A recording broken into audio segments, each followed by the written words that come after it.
नमस्कार दोस्तों, आप सभी का ऑनलाइन प्लेटफॉर्म और चैनल में स्वागत है। अगर आप पहली बार चैनल में आए हैं तो चैनल को सब्सक्राइब जरूर कर लीजिए, लाइक कीजिए और शेयर भी कीजिए, क्योंकि आज का वीडियो वर्ग 1 के अभ्यर्थियों के लिए बहुत ही खास होने वाला है। क्योंकि बहुत ही बड़ा नियम, बहुत ही बड़ा आदेश हाई कोर्ट ने दिया है। अगर यह नियम लागू हो गया तो हजारों वर्ग 1 के वेटिंग अभ्यर्थी बाहर हो जाएंगे। जैसा कि आप स्क्रीन में देख सकते हैं कि वर्ग 1 वालों के लिए बड़ी खबर, हाई कोर्ट ने दिया आदेश, नियम लागू होते ही हजारों वर्ग 1 के अभ्यर्थी हो जाएंगे बाहर। अब यह क्या नियम है और क्यों बाहर हो जाएंगे और इस नियम का क्या प्रभाव पड़ेगा, अभी आगे वीडियो में पूरा विस्तार से इसकी जानकारी देने वाला हूं। तो अब आप समझ सकते हैं कि आए दिन माननीय उच्च न्यायालय के भी आदेश आते हैं जो शिक्षक भर्ती जो है ना, उसी को लेकर आदेश आते हैं। तो जैसा कि आप देख सकते हैं स्क्रीन में कि ये देखिए न्यूज़ चैनलों में भी ये खबर आई है कि नियमों में संशोधन कर दोबारा भर्ती करने के निर्देश माननीय उच्च न्यायालय ने दिए हैं। अब यह क्या आदेश है और क्यों बाहर हो जाएंगे, यह सभी अभ्यर्थियों को समझना चाहिए। ये देखिए एक और ये पेपर की कटिंग है कि जो राज्य सरकार के शिक्षक भर्ती के नियम है वर्ग 1 के, वह असंवैधानिक है। यह कौन कह रहा है? यह माननीय उच्च न्यायालय कह रहे हैं कि राज्य सरकार के जो नियम है असंवैधानिक हाई कोर्ट है। और मध्य प्रदेश में अब केंद्र के नियमों से होगी हाई स्कूल शिक्षक भर्ती, यानी जो वर्ग 1 यानी जो उच्च माध्यमिक शिक्षक भर्ती होगी वह अब केंद्र सरकार के नियमों के तहत ही होगी। यह माननीय उच्च न्यायालय ने यह आदेश दिया है। अब इसको मैं आप सभी लोगों को समझाऊंगा कि यह कौन से नियम में बदलाव की बात की जा रही है और राज्य सरकार में कौन सा नियम था और केंद्र सरकार में कौन से नियम के तहत भर्ती होगी, है ना।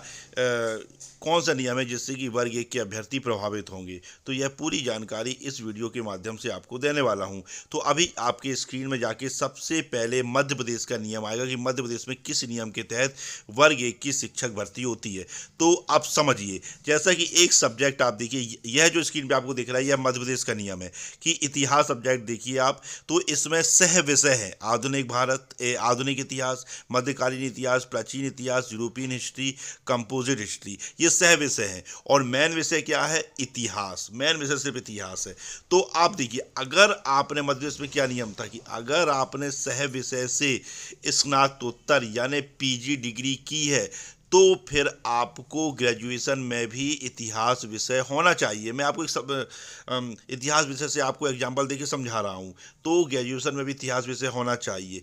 लेकिन अगर आपने इतिहास विषय से यानी सह विषय से नहीं, इतिहास के सह विषय से नहीं, मुख्य इतिहास से ही अगर आपने स्नातकोत्तर यानी पीजी डिग्री की है तो फिर ग्रेजुएशन यानी स्नातक स्तर पर आपको इतिहास विषय की ज़रूरत नहीं पड़ेगी। यह नियम था राज्य सरकार का।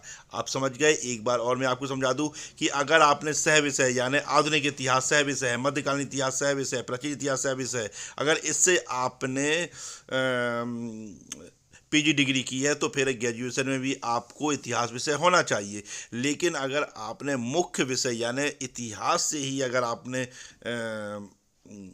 पीजी डिग्री की है तो फिर आपको ग्रेजुएशन स्तर पर इतिहास विषय की आवश्यकता नहीं होगी। यह नियम किसका है? यह राज्य सरकार का नियम है और इसके तहत अभी तक वर्ग 1 की जो भर्ती है वह हुई है।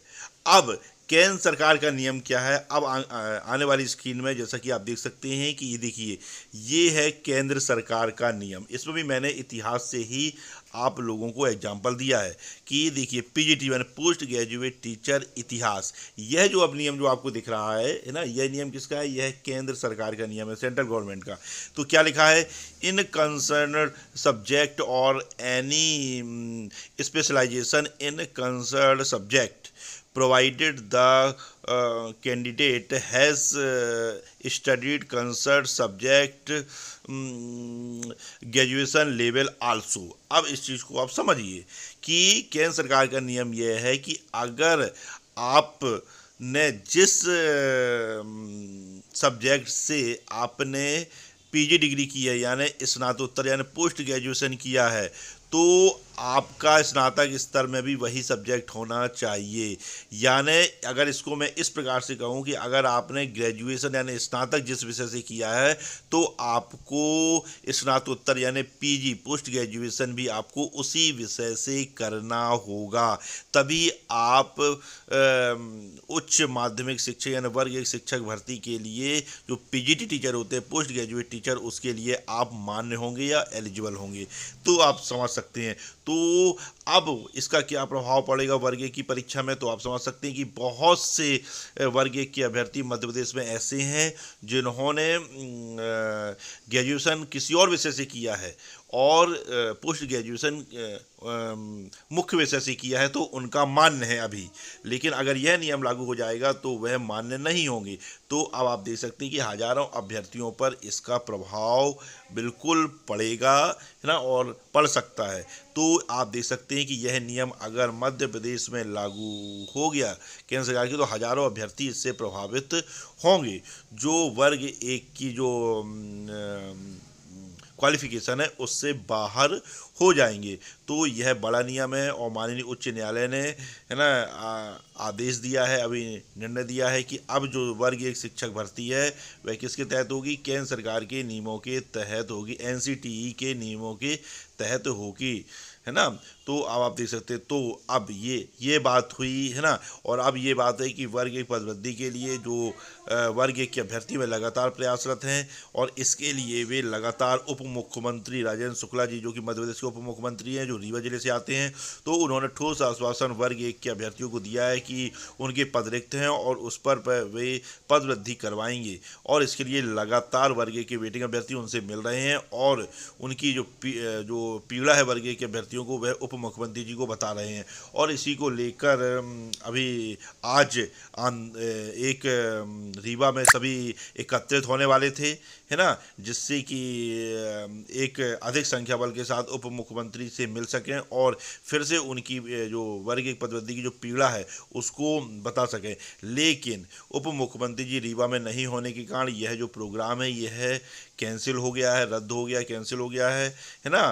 तो अब आप देख सकते हैं कि जो वर्ग एक के जो अभ्यर्थी हैं वह लगातार पदवृद्धि के लिए प्रयास कर रहे हैं, क्योंकि विभाग में भी राजपत्र जारी हुआ है ना। लगभग 50,000 पद स्कूल शिक्षा विभाग में और लगभग 10-11 हज़ार पद जनजातीय कार्य विभाग में रिक्त हैं। और वर्ग एक चयन परीक्षा 2023 में वैसे ही नाम मात्र के पदों में भर्ती निकाली गई थी। तो सभी जो अभ्यर्थी हैं वह 2-2 एग्जाम पास करने के बाद उत्तम अंक लाने के बाद भी वेटिंग में है, जिनको मेरिट में होना चाहिए वो वेटिंग में है। इसलिए लगातार पदों में वृद्धि की मांग वर्ग एक चयन परीक्षा 2023 के अभ्यर्थी कर रहे हैं। तो इसी को लेकर उप मुख्यमंत्री जी ने उनको आश्वासन दिया है कि वह उनकी जो न्याय संगत मांग है उस पर जरूर विचार करेंगे। तो अब अगर यह वीडियो आपको अच्छा लगा हो तो चैनल को सब्सक्राइब कीजिए, लाइक कीजिए और शेयर कीजिए। जय हिंद, जय भारत।